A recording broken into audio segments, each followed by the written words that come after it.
எல்லோருக்கும் சில நேரம் வரும் சோதனை, இருந்தாலும் கூடாது மனவேதனை.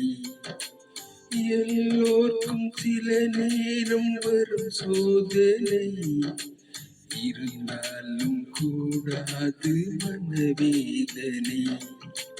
வெற்றி தோல்வியாவும் நம் வாழ்க்கை பாடமே, தோல்வி காட்டும் ஞானம் புது வேதம் ஆகுமே. எது வந்த போதும் அதை ஏற்றுக்கொள்வாய், இருள் கூட ஒளி வீசும் துணிந்தே செல்வாய். எதற்கும் ஒரு நாள் உண்டு, எல்லோர்க்கும் வாழ்வுண்டு. மணிவண்ணா மலையப்பா கோவிந்தா கோவிந்தா. குறை ஒன்றும் இல்லை மறைமூர்த்தி கண்ணா, குறை ஒன்றும் இல்லை கண்ணா.